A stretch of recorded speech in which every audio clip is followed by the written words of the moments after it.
Bueno, y finalmente tenemos la palabra de la rectora de la Universidad Nacional de los Comechingones, la magíster Agustina Rodríguez. Muchas gracias, Diana. Buenas tardes a todos y a todas.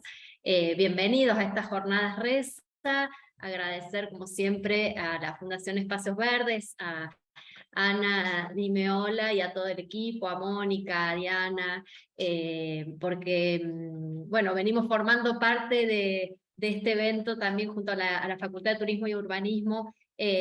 Nosotros ya desde que estamos acá en la Villa de Merlo, nuestro primer contacto cuando abrimos las puertas de la universidad fue la Fundación Espacios Verdes, y desde entonces venimos realizando una tarea conjunta y cada vez tenemos más oportunidades de trabajo. La verdad que eso es para celebrar.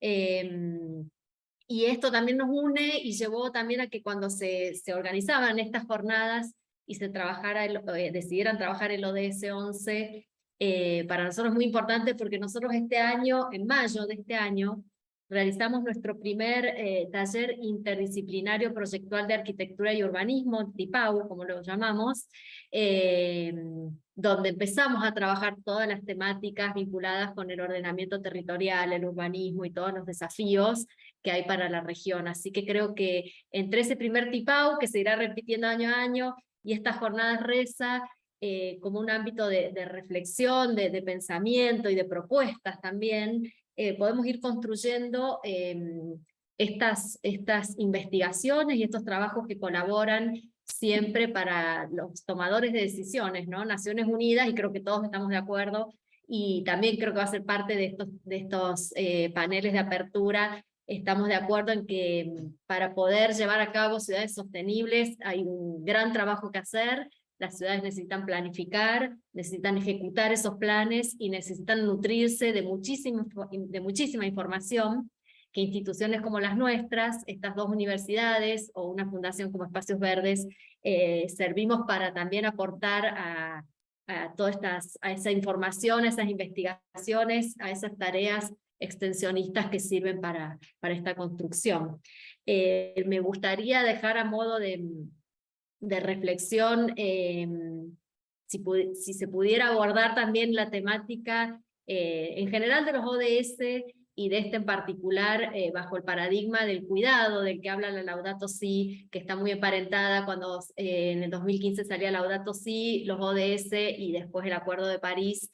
Entonces, este paradigma del cuidado que propone la ecología integral, que en definitiva tiene que ver con el cuidado de uno mismo en primer lugar, el cuidado de los otros, y este vínculo de las personas con la naturaleza, esta naturaleza y estos espacios, ¿no?, que contienen a las ciudades, y cómo hacer ciudades más verdes, amigables, o como también van a trabajar uno de los paneles, qué ambientes urbanos queremos habitar, cuáles serán las responsabilidades y estas experiencias que nos podrán contar hoy. Así que bueno, creo que arrancamos con una jornada muy interesante, desearles éxitos y que podamos seguir trabajando juntos. Creo que estas 10ª jornadas muestran estas jornadas ininterrumpidas, que incluso en medio de la pandemia, cuando nos planteábamos con Ana cómo hacíamos, sobre todo en el 2020, para abordar, y ya nos trajo esta virtualidad, esta posibilidad de ampliar las RESA.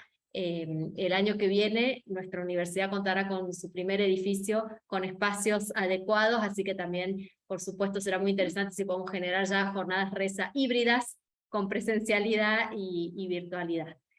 Muchísimas gracias, y ojalá que todos estos debates contribuyan a fortalecer el desarrollo de los ODS.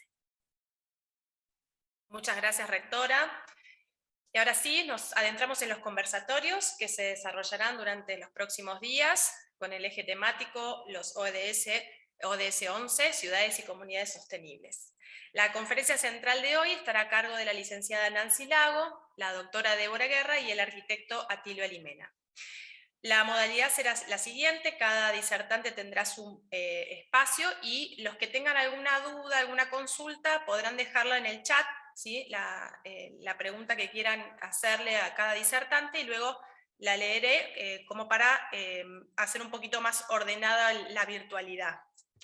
Entonces comenzamos con el arquitecto Atilio Alimena, quien nos conversará sobre responsabilidades inherentes a los gestores políticos en pos de ciudades más sustentables. Atilio Limena es arquitecto, egresado de la Universidad de Belgrano, con un desempeño en la actividad privada desde 1972 hasta el 2000, fue legislador de la Ciudad Autónoma de Buenos Aires en el mandato 2000-2003 y defensor adjunto del pueblo de la Ciudad Autónoma de Buenos Aires en el mandato 2003-2013. Se desempeñó como director nacional de planificación para la integración territorial internacional entre los años 2015 y 2018. Bienvenido, Atilio. Te damos la palabra. Gracias, buenas tardes. Desde luego agradezco la invitación y espero poder vertir alguna información útil o de reflexión. Lo primero que yo quería marcar, dado el escaso tiempo, es una pequeña reflexión. Si nosotros nos adentramos en lo que hace al objetivo 11, fija claramente lo que es la necesidad de la inclusión, la seguridad, la resiliencia, la sostenibilidad. Y si tenemos en cuenta, en líneas generales, lo que hace a la generalidad de todos los objetivos de desarrollo sostenible, nos plantea poner fin a la pobreza, proteger el planeta, mejorar la vida y las perspectivas de las personas. Si consideramos todo esto que dije hasta ahora, está todo incluido en toda la normativa que existe en cualquier país y en cualquier estado medianamente organizado. Entonces, vamos a adentrarnos en la cuestión política en sí. Las responsabilidades yo las pondría en 3 niveles. Y esos 3 niveles son, el primero de todo, el que define la posibilidad de poner en marcha algo o de ejecutar un plan. Eso se materializa a través de una ley o a través de alguna conformación legal que abre la posibilidad de poner en marcha la ejecución de una determinada instrumentación, sea en una ciudad o en un ámbito público que sirva, digamos, a la comunidad.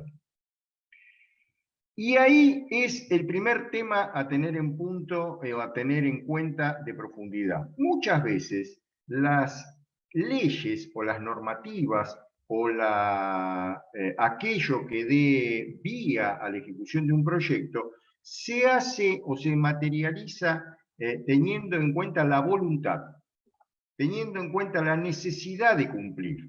Pero ¿qué pasa? ¿Se tuvieron valores o datos estadísticos, información de base, que dé la certeza total que lo que se está poniendo en marcha en ese momento y que teóricamente ya tiende a satisfacer las necesidades de esa población, es concreto y real? ¿O es un punto de partida de una utopía que quizás con buena voluntad se puede materializar? Cuando no se tienen en cuenta esos indicadores, esas bases fundamentales, generalmente lo que en la práctica se va a materializar no es generalmente lo esperado. Hay ejemplos, por ejemplo, de tierras que se han vendido, que eran propiedad del Estado, ahora no vamos a puntualizar y a profundizar porque no nos daría el tiempo, donde, por ejemplo, para satisfacer la necesidad que había en un determinado lugar, se vendieron tierras que formaban parte de la cuenca de un río. Cuando ese río tuvo sus crecientes naturales que se daban con ciclos muy esporádicos, resultó ser que las tierras eran bajas, las viviendas se inundaron porque estaban por debajo de la cota de inundación, esa gente perdió su vivienda y desde luego no pueden dar en absoluto cumplimiento a todo lo que estamos planteando acá como un objetivo de desarrollo sostenible. Entonces, lo primero y fundamental es el marco legal, que tiene que estar basado sobre algo sólido. Ese marco legal nos daría paso a una segunda situación, que es la conformación de los proyectos. Los proyectos tienen que tener fundamentos técnicos concretos, donde realmente permitan dar la posibilidad de una materialización en base a indicadores y en base a la posibilidad de que esos proyectos sean atesorados y puedan ser corregidos o ampliados o mejorados, teniendo en cuenta las necesidades y las potencialidades que puede haber en el lugar y que a la sociedad se le puede abrir. Normalmente se hacen proyectos con la intención, y vuelvo a repetir, la buena voluntad. Y en estas situaciones las buenas voluntades terminan siendo perjudiciales. Yo traté de incluir ejemplos para que se entienda muy rápidamente. Un barrio de 300 viviendas, constituidos en edificios de planta baja y 2 pisos, tratando de reducir los gastos. Y aquí, cuando se habilita todo eso, lo primero que la gente pidió en esa oportunidad fue tener un espacio público, un espacio verde para los chicos que iban a vivir ahí, para la familia, para tener una expansión. Entonces la contestación que se nos dio, quien lo ejecutó, dice, bueno, lo que pasa es que el espacio público está ocupado por los autos de los propietarios, no tienen que estar ahí. La pregunta fue, perdón, ¿y la playa de estacionamiento dónde está? No, lo que pasa es que pensamos que quizás esta gente no iba a tener autos, entonces usamos la playa de estacionamiento para hacer otro bloque de edificios. A ver, el culpable de todo esto fue el que iba a vivir, porque tuvo la osadía de estacionar los autos donde encontró un lugar libre. Entonces, la segunda parte. La constitución del proyecto tiene que ser con criterio y tiene que ser con la consideración lógica de la necesidad real que permita el desarrollo y crecimiento de esa población que va a estar en ese lugar. A veces se dice, o generalmente se dice, que la política es el arte de lo posible. Pero en la realidad esto demuestra que la política tiene que ser el arte de lo imposible, porque lo posible ya la sociedad lo conoce. Conoce su problema, conoce sus limitaciones, todo eso es lo posible. Lo imposible es aquello que se le faculta al ámbito público para que dé la solución a los problemas. A veces no se pueden lograr porque ya excede todo el esfuerzo que se puede hacer, pero digamos que uno no se puede quedar en la etapa de la conformidad. Hice todo lo que pude. Bueno, el ciudadano espera que se haga lo que se puede y lo que no se puede, porque lo que se puede generalmente lo hace él de manera voluntaria y eso trae aparejado que son soluciones temporales, porque son esfuerzos personales, y a lo que hay que apuntar es que no sea el esfuerzo personal por el esfuerzo en sí, sino que sea el esfuerzo conjunto para lograr algo que sea sostenible en el tiempo y que realmente tienda a satisfacer la necesidad. El último punto que yo daría como definición dentro de estas responsabilidades del ámbito público es el de control. En el marco de todo desarrollo, tiene que haber un seguimiento y control estricto. ¿Por qué? Porque el seguimiento y control va a permitir no solo la transparencia, sino realmente el poder satisfacer las necesidades mejorando las situaciones en base a los antecedentes. Pensemos, si yo soy fabricante de autos y saco un modelo, ¿cómo lo voy a corregir? Porque se me ocurre una noche algo maravilloso y lo corrijo, o porque obtengo los antecedentes y la información.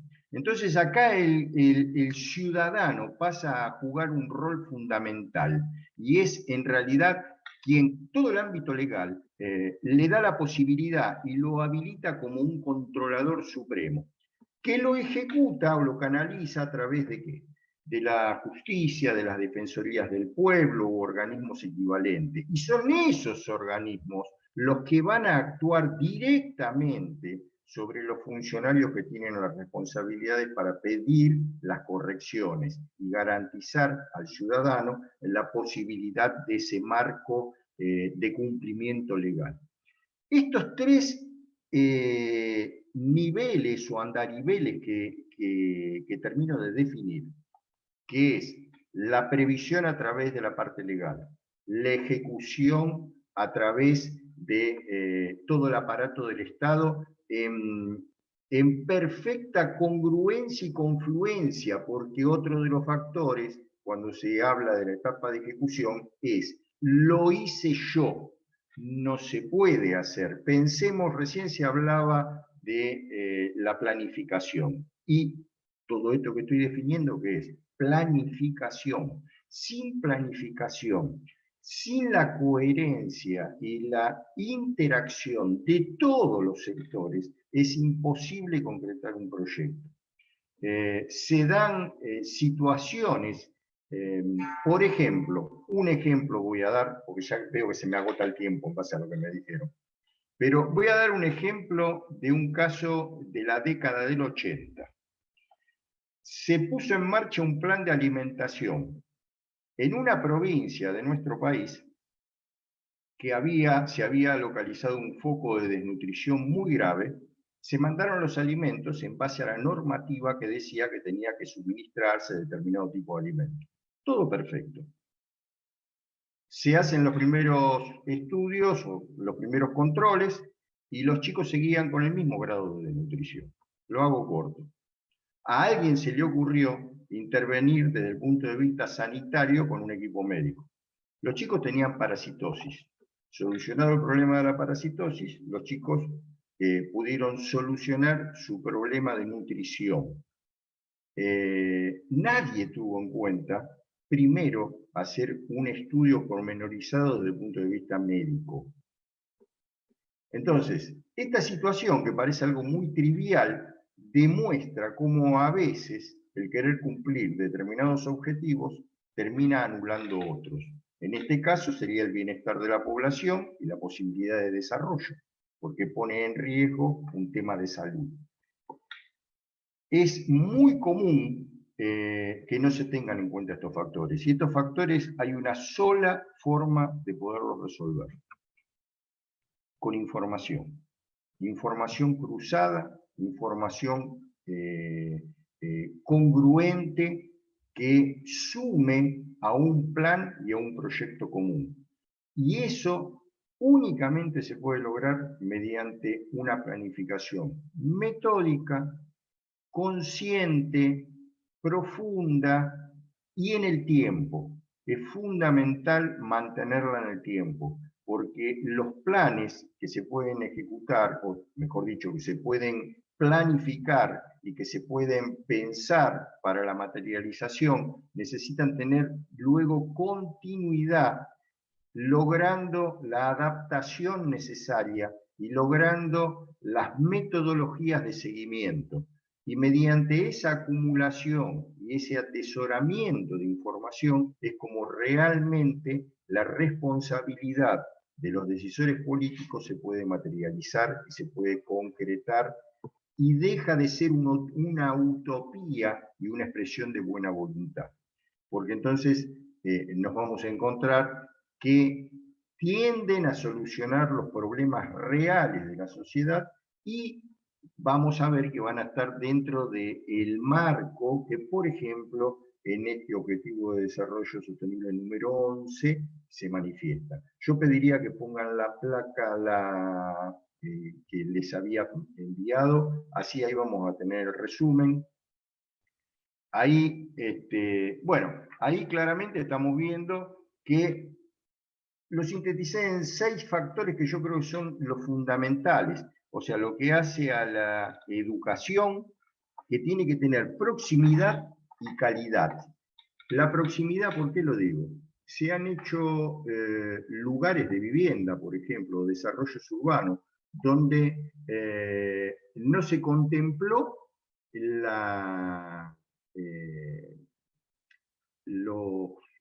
me sale los primeros grados. Había educación primaria, no había secundaria y no tenía preescolar.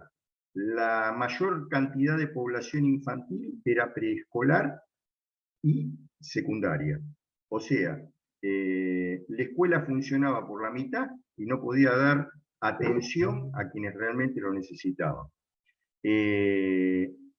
Lo que hace a servicios, o sea, agua, efluentes. A ver, yo vivo en el Gran Buenos Aires. a escasos 30 kilómetros de Plaza de Mayo, se inauguró un barrio de vivienda, no se pudo habitar, porque no estaba la conexión de cloacas. La planificación evidentemente falló. Entonces, eso es lo que yo mencionaba antes, cómo tienen que estar en línea las cosas, porque estuvo muy bien en la ubicación que se le dio, muy bien el proyecto, muy bien la ejecución, solucionó el problema, pero yo no lo puedo evitar. Entonces, no me da la solución y eso no cierra. Hábitat, espacios públicos, como mencioné antes, o sea, no solamente la vivienda, sino los espacios públicos. El transporte, muchas veces se tiene transporte escaso de baja densidad y no hay acceso cercano a uno de alta densidad, lo cual trae aparejado, bueno, situación de conglomerados urbanos que quedan totalmente alejados o descolgados de la posibilidad de tener un acceso real a una posibilidad de desarrollo. La proximidad y la calidad del ámbito de salud, o sea, hay veces que ni siquiera se tiene en cuenta lo que hace a la atención primaria, lo cual no hace falta que explique mucho más cuáles son las situaciones que se dan en función de estas caracterizaciones. Y el último es el trabajo, que muchas veces no es tenido tan en cuenta, pero la cercanía es fundamental. Pensemos lo que hace a la movilidad de una familia para lograr su sustento, que muchas veces complica en función de la calidad del trabajo que tiene dentro de sus posibilidades. O sea, acá vemos que lo que dije al principio, cuando comencé, de lo que estamos hablando es de lo que está escrito y previsto en todos lados. Entonces, esos tres niveles que marqué, que es la definición legal para constituir un proyecto, que sería el segundo, y el tercero es el control, tienen que estar concatenados. La voluntad en todo esto no sirve absolutamente de nada, y a lo único que lleva es a no lograr ciudades o conglomerados urbanos que realmente sean sostenibles y hasta diría no cubren las necesidades y las inquietudes básicas que tienen que tener los seres humanos que allí están localizados. Bueno, dejamos para las preguntas, si no, porque ya me pasé en el tiempo y ya veo que me van a retar, así que cortamos ahí.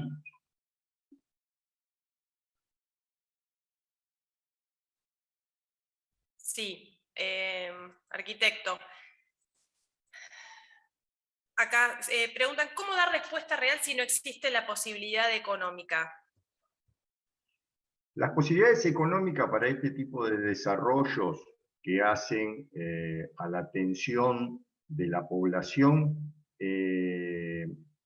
yo diría que hay dos niveles de respuesta para esto. Uno, tienen que ser prioritarias dentro de los presupuestos, porque si los presupuestos de los estados no dan respuesta a la necesidad de la población, me pregunto, ¿para qué la población aporta en su conjunto para que funcione el Estado? Es un ida y vuelta. Cuando el Estado no tiene la capacidad, porque es no alcanza los niveles de desarrollo, internacionalmente hay asistencia.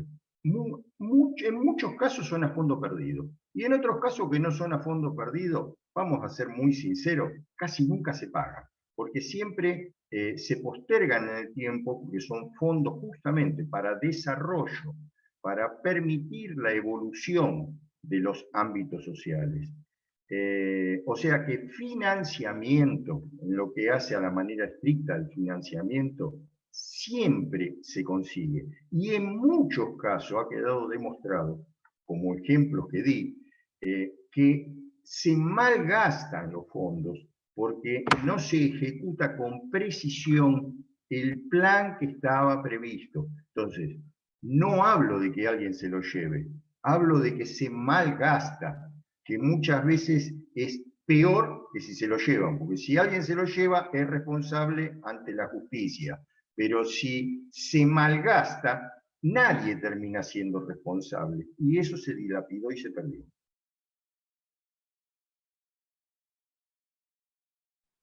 Muchas gracias. Otra pregunta que también está dando vuelta es ¿por qué fracasan los planes que se inician para dar solución, ¿no?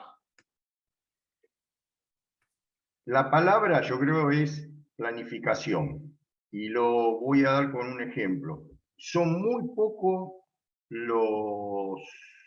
Vamos a pensar lo siguiente, a ver, cuando Naciones Unidas en el año 2015 pone en marcha estos Objetivos de Desarrollo Sostenible, el hombre, y no a través de un país, con concurrencia de muchos países, hasta nosotros tenemos desarrollo en el tema espacial, el hombre paseaba por el espacio, y los viajes espaciales que fallan sobran los dedos de una mano.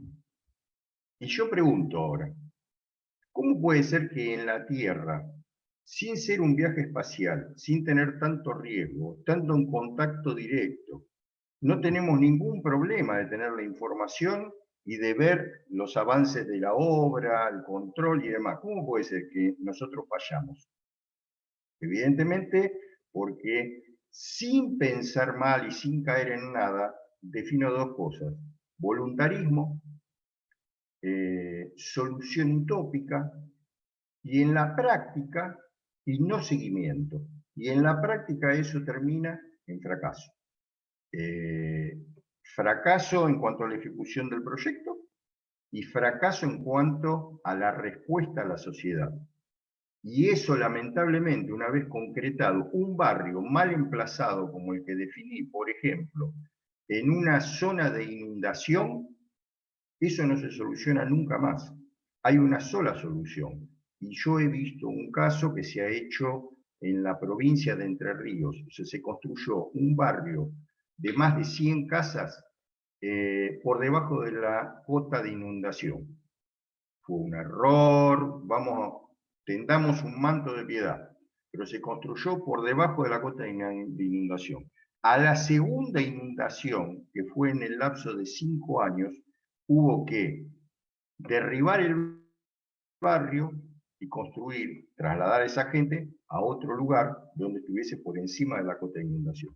Entonces, eso demuestra que falló la planificación y fallaron todas las previsiones. Se hizo 2 veces esa obra, aparte con la consecuencia del daño a esas familias, porque no le arriendo a nadie la ganancia ni la experiencia de tener que vivir en 2 oportunidades abajo del agua, con riesgo de muerte. Entonces, los fondos se consiguen, se pueden arbitrar, o se puede hacer una planificación de flujo de fondos con presupuestos plurianuales y definir una concepción en el lapso del tiempo. Ningún proyecto se concreta de inmediato. Esa es una gran utopía. Muchas veces las respuestas son, a esto tenemos esta respuesta. No, a esto tenemos la respuesta en determinado plazo de tiempo y se deben cumplir esos plazos de tiempo. Y lo segundo es que para poder obtener esos fondos y para que esos fondos realmente sean útiles, tiene que haber una planificación concreta y real a lo largo del tiempo, y no solamente para la materialización, sino después para el seguimiento y el desarrollo de ese sector. Porque si no, hay veces que se hace todo muy bien, pero se concretan desarrollos totalmente aislados. Y eso no es bueno, porque si no se tiene en cuenta de qué manera se va a enlazar todo eso, termina con deficiencia de trabajo, deficiencia de educación, deficiencia de salud, y un aislamiento totalmente innecesario que empieza a interferir en la posibilidad de desarrollo que pueda tener esa comunidad. Bien, acá Mónica Vicenti pregunta si podría dar algún ejemplo de un proyecto que haya llegado a buen puerto, y si es así, de qué manera se articularon los distintos actores sociales en este caso, ¿no? Hay ejemplos de proyectos que han llegado a buen puerto, y no solamente le voy a dar un ejemplo urbano, o sea, hay ejemplos urbanos en los cuales no solamente estuvo bien planteado el ámbito legal para la Constitución, donde, por ejemplo, al momento de la entrega de las viviendas había título dominial, porque hay muchos lugares que se hacen, por ejemplo, los emplazamientos, y no se hacen las transferencias de los dominios de los estados nacional, del Estado nacional al provincial, o al municipal, o del provincial al municipal. Ergo, al momento de la posesión, los propietarios que pueden comenzar a pagar, a tener uso de esa propiedad, no lo pueden hacer porque no pueden tener la titularización, porque no se puede hacer el acto dominial, de traspaso dominial. Hay algunos proyectos en los cuales todas esas etapas se cumplieron. Más aún, hay proyectos que no hablemos de proyectos recientes. Nuestro país fue un país muy próspero en la materia en los primeros 50 años del siglo XX. Fuimos ejemplo en lo que fue planificación y desarrollos urbanos, justamente apuntando a dar respuesta a este tema. Por eso yo antes decía, en el año 2015 estamos hablando de esto, y ya estaba todo previsto, pero en todo el mundo. Hay países que lo han logrado, mejor, peor, algunas ciudades, pero digamos que en términos generales es un problema del ser humano, no es solamente del argentino. Y, por ejemplo, nosotros tenemos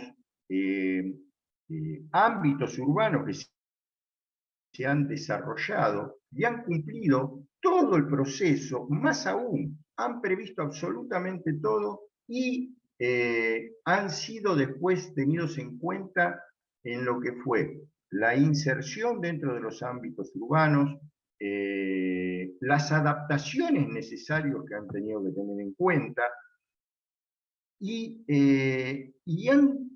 están hoy en día sin ningún tipo de problema, y son barrios que tienen 30, 40 años, 50 años, y más también, y otros que se han hecho recientemente, que son escasos. No, en lo particular, en nuestro país, son contados los casos que en los últimos 40 años han tenido un ciclo completo de evolución y de consolidación y desarrollo.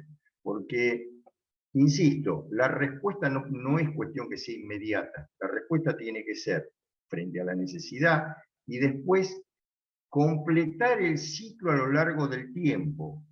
Porque cuando nosotros armamos un barrio, el ejemplo que daba antes del barrio que no tenía escuela, que diera respuesta a la necesidad que había con la gente que iba a estar viviendo, los espacios urbanos que se tienen que desarrollar porque uno los prevé, pero yo no puedo trasplantar un árbol de 50 años.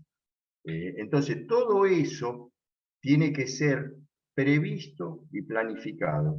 Y tiene que, por eso yo antes decía que tiene que haber indicadores, documentación, porque eso permite que quienes vivan ahí en el tiempo, a medida que eso se va desarrollando, le permita tener una expansión, una consolidación, una posibilidad de mejora en función de lo que fue previsto. No todo tiene que estar del primer día, pero sí tiene que haber una previsión concreta de qué es lo que se quiere y a lo que se quiere llegar. Bueno, muchas gracias, arquitecto. No, por favor. Si queda alguna pregunta más, en todo caso lo podemos dejar al final para darle el paso a las siguientes disertantes. Así que bueno, muchas gracias nuevamente, muy interesante. Vamos a continuar. Vamos a darle paso a la licenciada Nancy Lago, que nos pregunta ¿qué ambientes urbanos estamos planeando? Nancy Lago es licenciada en Gestión Ambiental Urbana, especialista en Ingeniería Ambiental y máster en Energías Renovables. Se desempeña como asesora de proyectos especiales de la Fundación Espacios Verdes y como consultora ambiental independiente, docente universitaria y autora del libro Basurascopio, una exploración al mundo de la basura. Nancy, te doy la palabra. Bueno, muchas gracias. Bueno, es un placer estar acá nuevamente en estas jornadas RESA, en este caso en representación de Fundación Espacios Verdes. Y también la pregunta que quería responder en esta presentación tiene que ver con cuáles son estos ambientes urbanos que nosotros estamos planeando, ¿no? Que estamos planificando como espacio. Bien, Atilio siempre obviamente nos contó desde lo que es su experiencia y casos concretos. Yo voy a hablar más desde lo conceptual, ¿no? Sobre qué necesitaría tal vez una ciudad sostenible desde lo ambiental, y tal vez cuál sería la contraposición no sostenible, que tal vez es con lo que nos estamos encontrando nosotros. Bien. Entonces, esta es la pregunta, ¿no? Si estamos planeando ambientes realmente sustentables en las ciudades, y para eso tomé 5 casos de elementos del sistema urbano como la energía, los residuos, las calles, el espacio verde, el agua, ¿no? Temas centrales de lo que sería el metabolismo de este sistema complejo que son las ciudades. Y para empezar, primero pensando desde los flujos de energía, bien, partiendo de si las ciudades son solo consumidoras de energía, como pasa en la gran mayoría de las ciudades actuales. Las ciudades consumen energía, pero por lo general no la generan, bien, sino que obtienen la energía a través de redes, y las plantas de energía por lo general están distanciadas de los lugares de consumo. Bien. En muchas ciudades obviamente hay plantas, como en el caso de la ciudad de Buenos Aires, que tenemos las plantas, las centrales térmicas, que utilizan combustibles fósiles, pero obviamente la obtención de ese combustible fósil no se hace en la ciudad de Buenos Aires. Bien, entonces partimos de una ciudad que es netamente consumidora de energía, y la verdad es que esa distancia hacia los centros donde se produce la energía nos hace ser como bastante dispendiosos en el consumo. Y vemos el caso, esto como los acondicionadores de aire que aparecieron en los últimos 15 años de forma masiva. Yo soy también partícipe de este consumo, ¿bien? Pero digamos, eso solo consumimos porque no sabemos dónde está el impacto, ¿no? Vemos si nos impacta en el bolsillo más o menos, pero vemos que está un consumo y no logramos ver todo lo que sería el sistema de la generación y transmisión de la energía. Obviamente esto no es muy sostenible, pensando en la ciudad en cuanto a este aspecto de la energía. Una ciudad que sería más sustentable podría pensarse como prosumidora de energía, es decir, una ciudad en la que no solo se consuma energía, sino que también se genera la energía. Entonces uno puede pensar instalación de paneles solares, fotovoltaicos, y la ley de generación distribuida de energía también aporta eso, es decir, que yo, si tengo acceso al sol, puedo obtener mi panel solar e inyectar energía a la red. También puedo pensar en generar agua caliente sanitaria, bien, también con la energía solar. Puedo pensar en usar mis residuos orgánicos como fuente de energía a través del biogás. Bien, entonces esto me da otra forma de pensar a la ciudad, donde ya empiezo a ver diferentes fuentes posibles. Bien. Entonces la pregunta es si las ciudades en las que estamos tienden a ser más consumidoras o prosumidoras. Por otro lado, también podemos pensar en lo que tiene que ver con la circulación de materiales. No pienso solo en los residuos, sino desde la circulación de materiales en general. Las ciudades en las que estamos son lineales, es decir, ingresan una serie de materiales y productos y salen residuos, ¿no? Y en la ciudad lo único que hacemos también consumimos. O son ciudades circulares. Bien, uno puede pensar obviamente que una ciudad sostenible es una ciudad que tiende hacia la circularidad. Bien. Hay un montón de casos de proyectos y diferentes programas que llevan a algunas ciudades para ser más circulares. Ya desde lo que implica un programa de separación, con lo que es la valorización de los residuos reciclables, ya tiene que ver con una primera instancia en la circularidad de las ciudades. Pero también se detectó que tratar los residuos orgánicos a través del compostaje. Hoy en día lo vemos como una alternativa bastante viable, ¿no? Y esos mismos residuos orgánicos volver a utilizarlos en la misma ciudad como una fuente como una enmienda orgánica para los parques, por ejemplo. Y después hay otros proyectos que son un poquito más innovadores, por ejemplo, como las librerías de cosas, las bibliotecas de cosas, ¿no? Donde uno va a un lugar y en vez de, no sé, comprar un taladro que va a usar una vez por año, uno puede alquilar ese taladro cuando lo necesita. Bien, y de esa forma lo que se está logrando es extender la vida útil de ciertos productos, bien, en vez de que cada ciudadano tenga un montón de productos ociosos y que los termine desechando sin mucho uso. Bien. Obviamente las ciudades circulares son mucho más eficientes en el consumo de diferentes materiales. Por otro lado tenemos las ciudades lineales, que son bastante ineficientes, digamos, donde solo le exigimos a los ecosistemas recursos renovables y no renovables, ¿no? Recursos que se transforman en productos que cada vez duran menos, porque queremos más y porque son de menor calidad, y lo que hacemos es sacárnoslos de encima lo más rápido posible. Cualquiera que vive en una ciudad más o menos densa no va a ver qué pasa con los residuos, ¿no? Así como veíamos recién qué pasaba con la energía, no nos queda muy claro de dónde sale la energía. Si uno empieza a preguntarse, pasa muchas veces con los alumnos que uno pregunta, bueno, ¿de dónde se obtiene la energía? Y no sé, empieza a decir renovables, un panel solar, es como que tenemos como ideas medio vagas de dónde se obtiene la energía, y también tenemos ideas medio vagas sobre qué pasa con nuestros residuos. Bien, más si estamos en un lugar muy urbanizado que no vemos el destino. Y eso también tiene que ver con nuestra gestión urbana. Mientras tengamos un lugar donde enterrarlos cada vez más lejos, seguimos con esta cuestión lineal.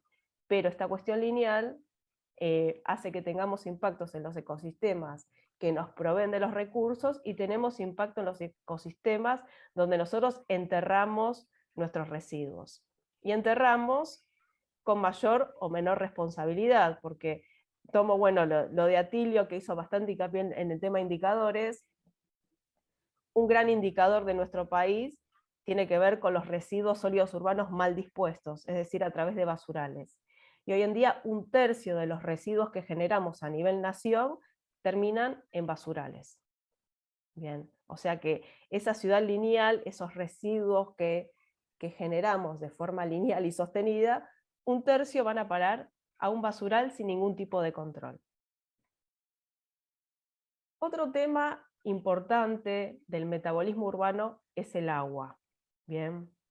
Entonces, desde la sostenibilidad se hablan de rutas de agua, ¿no? Ver cómo circula el agua. ¿El agua circula solo a través de rutas de agua dura? Es decir, yo tengo un sistema de captación, una potabilización, hago una distribución, se consume alegremente, depende, ¿no? Porque acá tenemos integrantes de diferentes partes del país. Sabemos que en el área metropolitana, que Agustina dice que sí, somos muy dispendiosos con el agua. En un país donde el 75% está en zonas áridas o semiáridas, sabemos que el consumo es más responsable, ¿no? Pero digamos, pensándolo desde grandes ciudades donde no tenemos un gran cuidado del agua, bien, potabilizamos un montón de agua, consumimos bastante agua, y alegremente ese agua se transforma en un agua residual que debe ser tratada. Otro indicador, gran parte de los residuos que nosotros generamos de los efluentes cloacales no son tratados. Bien, y solo confiamos en el poder de dilución que tienen nuestros cauces de agua. Bien. Ese sería un metabolismo bastante lineal del agua, pero las ciudades son sistemas y son sistemas complejos. Desde la sostenibilidad lo que se propone es complementar estas rutas de agua dura con rutas de agua suave. ¿Y qué implican estas rutas de agua suave? Implican que podemos ejercer diferentes lugares de captación de agua, ya sea para consumo, y uno puede pensar en sistemas de captación de agua de lluvia en los edificios para usos que no tienen que ver con el agua potable, y sistemas de captación de agua que funcionan como reservorios para días de mucha precipitación en poco tiempo, que funcionan como sumideros. Sabemos que gran parte del país está sujeto a sequías más frecuentes como consecuencia del cambio climático, y hay otras regiones del país, por ejemplo la región pampeana, que en muchos lugares una de las consecuencias es que hay un aumento en la frecuencia de eventos meteorológicos extremos que tienen que ver con lluvias con un gran nivel de milímetros y en muy pocas horas. Entonces las ciudades pueden hacer frente a este fenómeno con generación de nuevos espacios de captación de agua. Bien. Y por otro lado, lo que mencionaba del agua de lluvia, tiene que ver con pensar para qué necesitamos el agua en estas ciudades. ¿Necesitamos potabilizar el agua con la que vamos a regar las plantas? ¿Necesitamos potabilizar el agua que vamos a usar para limpiar nuestras casas? Bien, entonces, estas rutas de agua suave nos dicen, bueno, todo el agua no es la misma. No tenemos que usar tanta energía y recursos en potabilizar agua que después no va a beber ningún ser vivo. Bien, se va a hacer para limpieza, para procesos industriales y demás. Entonces, ciudades más sostenibles piensan en el agua como un recurso que no es agua potable, ¿no? Es agua dulce que tiene diferentes características. Acá hay bastantes cosas por hacer, tanto en lugares donde llueve mucho o en lugares áridos o semiáridos, que implican pensar en el agua que precipita en el año, cómo podemos manejarla de la forma más eficiente posible. Ciudad y naturaleza es otro de los aspectos urbanos, y tenemos una visión más tradicional, desde una planificación urbana más tradicional, que es decir, hago la cuadrícula tradicional que tenemos en nuestro país, cada tanto hay una plaza, ¿no? Hay indicadores que nos hablan de necesidades de metros cuadrados de espacio verde por habitante, hay otros indicadores que nos hablan de cercanía, de que es conveniente tener al menos un espacio verde de 1 hectárea a no más de 500 metros de nuestras viviendas, ¿bien? Pero eso nos habla como decir, bueno, construimos y cada tanto ponemos una plaza, ¿no? Con esa visión de la plaza como lugar de esparcimiento, ¿no? La idea de las ciudades sostenibles es pensar a la naturaleza como integrada en el tejido urbano, ¿bien? Como que no sea una anomalía la plaza, sino que sea parte del tejido urbano. Esto nos habla de cierta vuelta de la biodiversidad a las ciudades, en forma de parches, en forma de sitios novedosos para incorporar espacios verdes, como son las terrazas verdes, como son los muros verdes, ¿bien? También lo que son los sistemas de drenaje urbano sostenible, donde yo tengo sitios específicos verdes que sirven como espacio verde de recreación en días de no lluvia, y en días de lluvia me sirven como sistemas de drenaje, ¿bien? La naturaleza en la ciudad no está solo pensada en el sentido de es un lugar de esparcimiento, que sí lo es, pero también es un lugar que me brinda ciertos servicios ecosistémicos. Y uno que me interesa retomar es el tema de la temperatura urbana, ¿bien? Y cómo la vegetación me puede dar una posibilidad para bajar o generar, ya generando sombras, pero también a través de la evapotranspiración de los vegetales, me permite disminuir un poquitito ese efecto de isla de calor que hay en las ciudades. Bien. A nosotros tal vez nos parece como que es algo medio lejano, pero ha pasado en los últimos veranos de Europa que con el aumento de las temperaturas medias en verano ha habido un montón de casos de golpes de calor como muy frecuentes y que afectan a los nenes más chicos y a las personas más grandes en ciudades que no están preparadas para ciertas temperaturas. ¿Bien? Y los espacios verdes, entonces, en ese aspecto, también pueden formar parte de medidas de adaptación hacia el cambio climático, ¿no? No como generamos estos microclimas que son más favorables en épocas de mucho calor.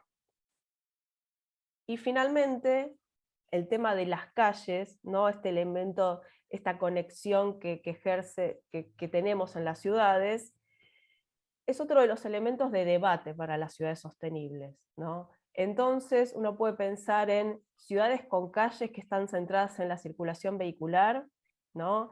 Ciudades que piensan las calles como la calle para los autos, entonces pensamos que el debate siempre es en torno a dónde se puede estacionar, dónde no, en qué lugar, hay que hacer un carril más, ¿bien? Y parece ser que nunca ningún carril es suficiente.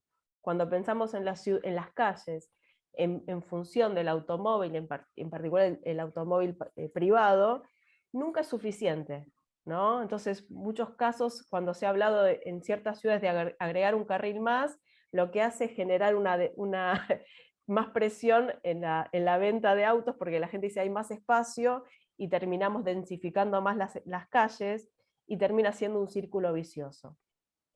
Más allá de esto, que esto no es en contra del automóvil privado, se puede pensar en una ciudad sostenible en ciudades que tengan calles de usos múltiples. Bien, la calle no solo como un espacio para donde el automóvil es prioridad, sino que la calle tiene un sentido de conexión, pero también puede tener un sentido de generación de comunidad y de socialización. Esto lamentablemente en muchas ciudades se va perdiendo. Hay algunos indicadores que tienen que ver con la caminabilidad de las ciudades, si son aptas para la circulación peatonal, si son aptas para el esparcimiento, si favorecen los negocios locales, ¿bien? Y un concepto que es muy interesante que se viene hablando en los últimos años, que son las ciudades de 15 minutos, que tal vez muchos la han escuchado. Hace poco estuvo en Buenos Aires el que generó la idea, que es el urbanista Carlos Moreno, que está ejerciendo de asesor de la alcaldía de París para transformar a París en una ciudad de 15 minutos. Bien, estas ciudades de 15 minutos, como mencionaba Tilio, tienen que ver con la idea de la cercanía, ¿no? De satisfacer mis necesidades primarias de educación, de esparcimiento, de atención primaria en la salud, en una distancia de 15 minutos, caminando 15 minutos en un transporte público, ¿no? Entonces, satisfacer localmente mis necesidades, entonces generar calles que sean lo más diversas posibles en su funcionalidad, y dejar los viajes largos para otro tipo de frecuencias. Bien. Entonces estos eran brevemente algunos elementos, algunos aspectos de las ciudades que me pareció interesante traer a colación en esta presentación, para pensar qué tipo de ambientes urbanos estamos planeando, ver en nuestras ciudades hacia dónde se está yendo. Bien, así que bueno, muchas gracias. Gracias, Nancy, muy interesante. ¿Hay en Argentina algún caso donde se haya comenzado a trabajar en esta línea? Sí, bueno, el tema, en la Ciudad de Buenos Aires hay un montón de estos casos que se están llevando a cabo. Bien, el tema de lo que son los sistemas de drenaje urbano sostenibles, que tienen que ver con generar estos reservorios que vinculan todo lo que se llama infraestructura verde, ¿no? Vos ves una plaza, ¿no? Y puede ser un jardín de lluvia, ¿no? Entonces, eso está conectado con los pluviales, y lo que hace es generar un reservorio de agua para lo que son momentos de grandes lluvias.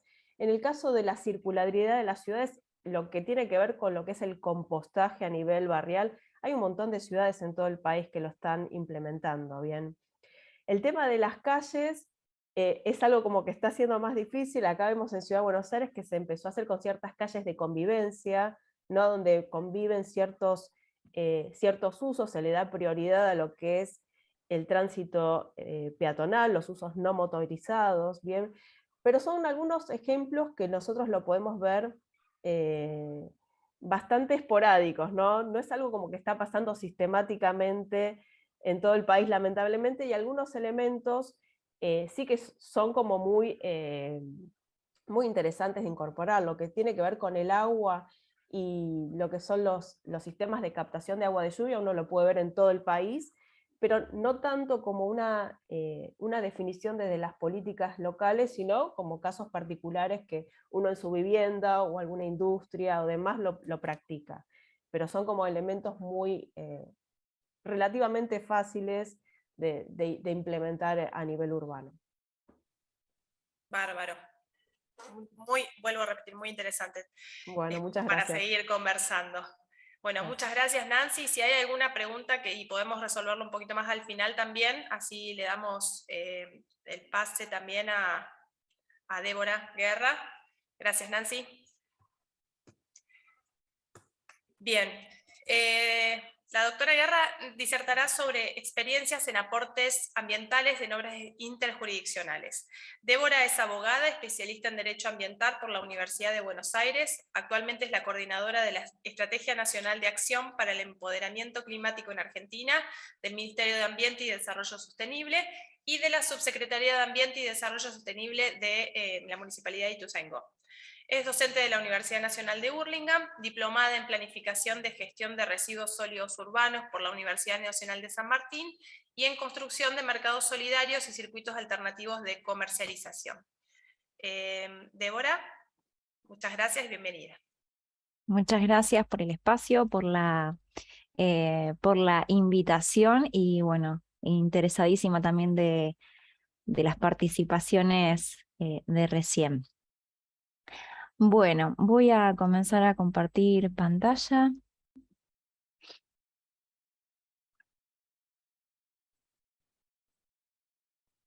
Ahí estamos. No sé si ya se puede ver. ¿Sí? Bueno, les voy a comentar una experiencia a nivel local. Este fue un trabajo realizado en colaboración con el Consejo Consultivo Local de Ituzaingó. Ituzaingó es un municipio dentro de la provincia de Buenos Aires, en el área metropolitana bonaerense, y trabajamos con un Consejo Consultivo Local, que es un espacio de participación ciudadana, en donde compartimos vecinos, especialistas, técnicos, distintos organismos, cuestiones relacionadas a la cuenca del río Reconquista. Es por eso que también trabajamos en conjunto con el Grupo de Biodiversidad, Ecología y Gestión Ambiental del Instituto de Recursos Biológicos del INTA, que está acá también en el distrito vecino de Hurlingham.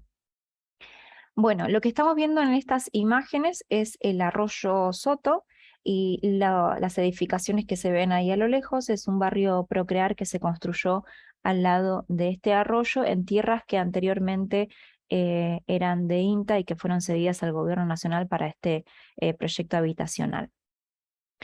Como verán, en esta imagen está marcado en amarillo el arroyo Soto. Es un arroyo que justamente, si podemos hacer una línea recta, es porque ha sido intervenido previamente por las personas y lo que se conoce como la rectificación del arroyo. Y lo que vemos a la derecha es el barrio Procrear, y lo que vemos a la izquierda, que es una zona bastante boscosa, es la estación experimental de INTA del área metropolitana bonaerense. Este arroyo pertenece a la cuenca media del río Reconquista, un río que compartimos 18 distritos de la provincia de Buenos Aires. Nace y se desemboca dentro de la misma provincia y traspasa estas 18 jurisdicciones. Como les comentaba hace un ratito, Ituzaingó tiene este espacio de Consejo Consultivo Local que es un espacio en donde participan, como recién les comentaba, varios actores y actoras de la comunidad y permite ejercer la participación ciudadana en cuestiones de política pública, ¿no? En cumplimiento también de lo que reconoce el Acuerdo Regional de Escazú y el derecho a la participación ciudadana que garantiza también nuestra Constitución nacional. Esto es lo que les comentaba recién. La cuenca del río Reconquista, luego de la cuenca Matanza-Riachuelo, es la más densamente poblada de todo nuestro país. Es una cuenca que tiene una complejidad enorme, abarca el río principal que da nombre a esta cuenca, 82 kilómetros, comprende 134 cursos de agua, y en esta cuenca habitan más de 4 millones de personas cuyos residuos, cuya actividad industrial impacta directamente en esta cuenca. Se hizo una encuesta de percepción con estos vecinos, con estos nuevos vecinos y vecinas del barrio Procrear que vinieron a mudarse cerca de un arroyo, ¿no? Que vienen seguramente de otros barrios, que vivían en departamentos, que vienen de otras ciudades y que habitan por primera vez en el partido de Ituzaingó y específicamente al lado de un arroyo. Esta encuesta de percepción fue a cargo de el equipo técnico del INTA que preguntó a vecinos y vecinas a través de las redes oficiales del municipio, qué opinaban o cuál era su percepción de una serie de opciones sobre la importancia de conservar los ambientes ribereños. Ahí ustedes observarán que los porcentajes por ahí no coinciden con el 100%, dado que los participantes y las participantes podían hacer una selección múltiple de opciones. Bueno, entre la mayoría de las participantes se vio que fueron mujeres de una franja etaria de entre 30 y 49 años, y el 100% respondió que le gusta pasar su tiempo al aire libre, ¿no? Una de las cosas que recién hablaba Nancy y hablaba Natilio, la necesidad que tenemos de estos espacios que garantizan mejor calidad de vida. Y entre las cosas que más se destacan de esta encuesta, bueno, las características de que mantienen y protegen la biodiversidad, que revalorizan el paisaje, que regulan inundaciones y, en última instancia, que contribuyen a disminuir la erosión de los suelos. Ahora bien, un gran porcentaje también de los encuestados tenía algunos cuestionamientos sobre lo que consideraban no tan bueno de vivir cerca del arroyo, y el 60% de los encuestados que calificó al arroyo como un ambiente nada o poco agradable, vio estas palabras, ¿no? Relacionó el arroyo con la basura, con la suciedad, con la contaminación, peligro, mal olor, roedores. Bueno, hay un montón de cosas que están puestas en este mapa de palabras. A su vez, también una de las consultas era cómo utilizarían el ambiente, y la mayoría contestó que para recreación y para observación de la biodiversidad eran de las dos opciones más seleccionadas. Y entre las opciones que se les daban para que eligieran cuáles acciones debían llevarse a cabo para mejorar el ambiente ribereño, salió la de la necesidad de realizar la limpieza de los márgenes. Ahora bien, ¿qué fue lo que pasó? El gobierno de la provincia de Buenos Aires aprueba una obra de limpieza de los márgenes, no solamente del río Reconquista, sino de algunos arroyos aledaños. Ahora, la obra que se pretendía como obra de limpieza, con una concepción desde el área netamente de hidráulica de la provincia, era esta, ¿no? Eran máquinas que entraban a sacar toda la cobertura vegetal de los arroyos y de los ríos. Y la experiencia que quiero compartirles tiene que ver con el trabajo colaborativo entre universidades, entre institutos técnicos como el INTA, en el caso de la provincia de Buenos Aires, y el municipio. Porque ante justamente la imagen digamos, que promociona la obra de limpieza, es una imagen que ahora les voy a compartir, no está garantizando la sostenibilidad en las ciudades. Bueno, esta es la imagen del cartel de obra que se colocó en el arroyo. ¿Qué es lo que pasó? Bueno, el equipo técnico del INTA empezó a hacer investigaciones en el municipio de Ituzaingó y algunos aportes técnicos que se sumaron a un informe que aportó la Asociación Argentina de Limnología sobre el río Reconquista. O sea, esta asociación opinó sobre la obra principal de limpieza del cauce que pretendía hacer la provincia de Buenos Aires, que era este río, ¿no? ¿Qué es lo que hicimos nosotros como municipio? Usamos este informe de la Asociación Argentina de Limnología aplicado a uno de los arroyos. Entonces lo que hicimos fue una serie de aportes técnicos con algunas objeciones y recomendaciones sobre la obra que se pretendía realizar. En un primer momento solicitamos que se realizara una evaluación de impacto ambiental de estas acciones propuestas, a lo que nos contestaron en base a, bueno, esto que tienen algunas lagunas legislativas que por ahí no cubren la totalidad de las situaciones cotidianas. Nos contestaron que, al no ser una obra o actividad, como bien indica la ley, no correspondía hacer una evaluación de impacto ambiental, a lo que se contestó que, bueno, se necesitaba aunque sea un plan de gestión ambiental, si la ley todavía no tenía previsto la obligatoriedad de este instrumento. También que si se debía retirar vegetación, que se realizara solamente la que se encontrara quizá en exceso, por alguna cuestión de algún vuelco que se realizaba en el arroyo y que había provocado el crecimiento quizá desmesurado de cierta vegetación, y que se retirara solamente el material artificial del cauce y de las riberas y no la cubierta vegetal, que se desobstruyeran los conductos pluviales y los desagües, y también que en el caso de que se necesitara retirar también, ¿no?, algunos sedimentos del arroyo, que se debía hacer un análisis de los mismos y que se debía establecer cuál iba a ser el destino de estos sedimentos que se quitaban del arroyo. Porque muchas de las obras lo que hacen es sacar, digamos, la cubierta vegetal, y todo lo que se saca de las riberas de los ríos se dejan acumuladas a los costados, evitando también la circulación de agua para el cauce de los arroyos o de los ríos.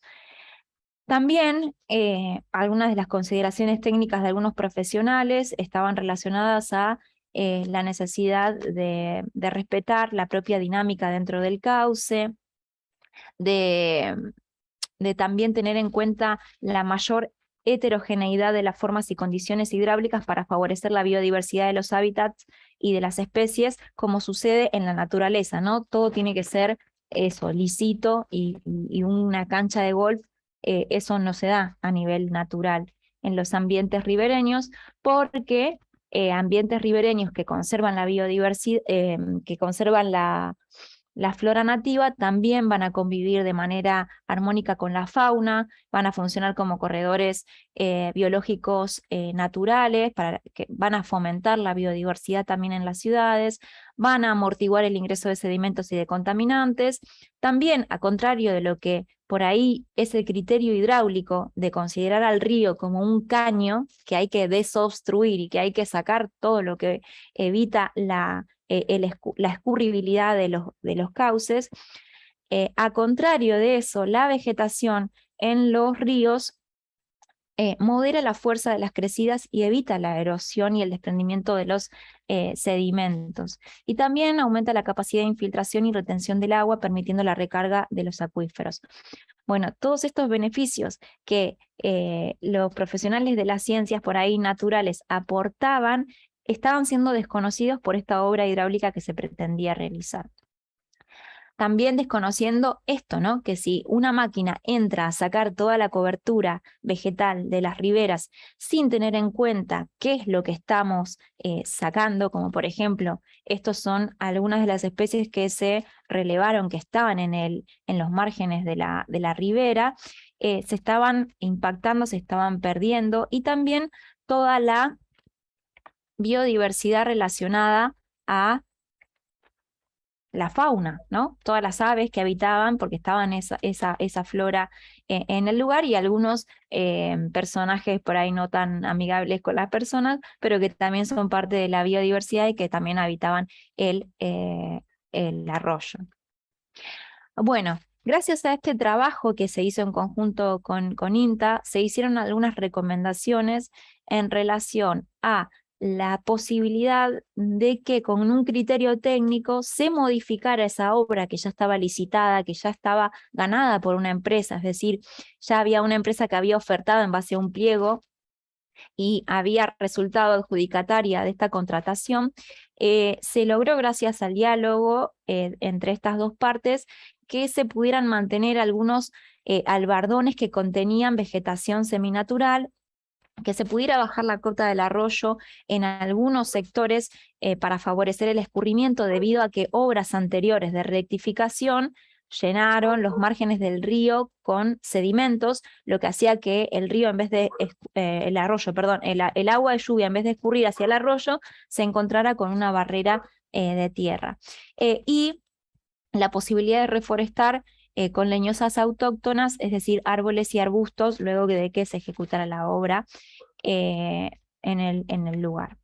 Bueno, esta imagen que ustedes ven es la propuesta que le hizo el municipio a la gente de hidráulica, al equipo de dirección de hidráulica de la provincia de Buenos Aires, para que pudiera hacer una actividad de tipo selectiva. Y en los lugares donde estaban marcados se permitía sacar esta acumulación de tierra, como ven en la imagen que se muestra ahí abajo.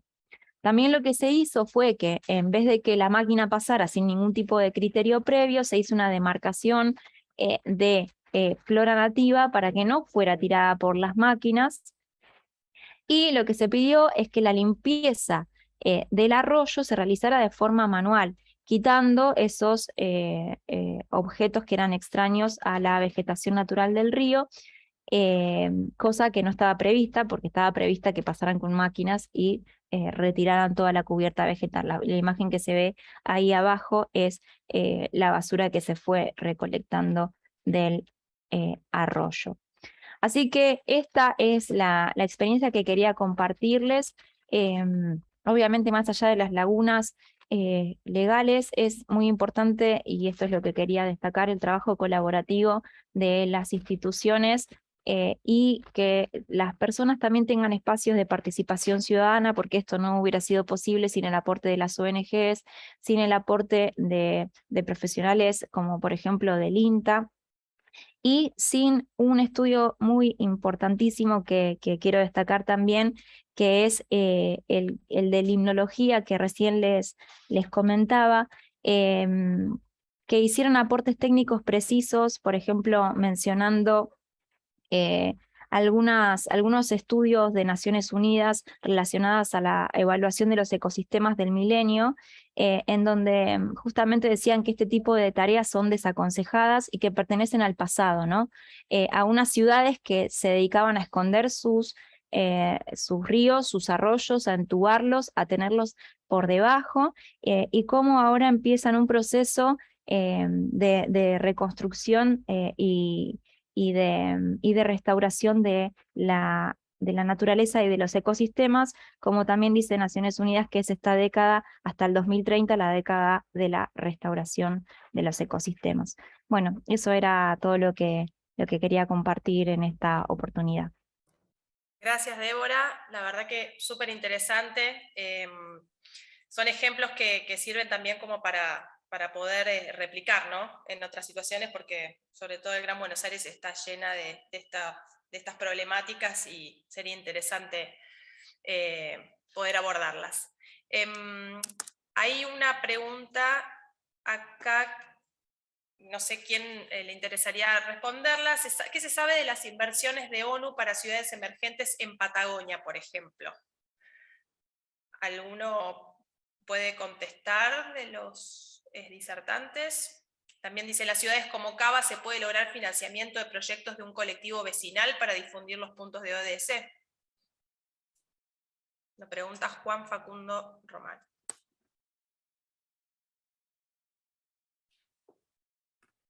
Bien. Ahí lo que decían de la ciudad de Buenos Aires. Sí, Atilio. Yo entiendo un financiamiento de un colectivo vecinal, se refiere a que los vecinos financien el proyecto. Si es así, entiendo que no directamente. O sea, eso requeriría porque sería una donación al Estado-ciudad, con lo cual tendría que pasar por la legislatura, tendría que tener una ley que eso se acepte. O sea, si es como yo lo entiendo. O sea, normalmente eso no sucede. Pero sí, insisto, lo que mencioné al principio en la exposición, existen los financiamientos y las obras son serias. Si las obras son consistentes y son sostenibles, existen financiamientos en muchos lugares del mundo y en muchos casos son a fondos perdidos, según el tipo de financiamiento y obra que se va a ejecutar. Pero existir, existen. Lo que pasa es que tiene que ser muy serio y muy bien demostrado lo que se va a hacer. Bien. Otra pregunta es si se sabe cuál es el estado parlamentario de la ley de electromovilidad. No sé a qué se refiere, Carlos, acá con esta pregunta. Si querés dar un poquito más de... Si no, alguna otra pregunta más, así vamos cerrando esta jornada. Bien, bueno, les agradezco nuevamente a todos por participar, muy interesantes las charlas, y bueno, quiero invitarlos también a los próximos conversatorios, que serán el día de mañana, relacionado con ciudades sustentables y planificación urbana, por supuesto, y como disertantes vamos a tener a la arquitecta Patricia Perman, por la Universidad Nacional de los Comechingones, a la magíster Mónica Cresmani, por la Facultad de Turismo y Urbanismo de la Universidad Nacional de San Luis, y a la magíster Bárbara Pidal por el INTA. Así que bueno, están por supuesto más que bienvenidos. Nuevamente gracias a todas y a todos por participar, por hacerse este tiempo, y por formar parte de las jornadas RESA. Gracias a todos.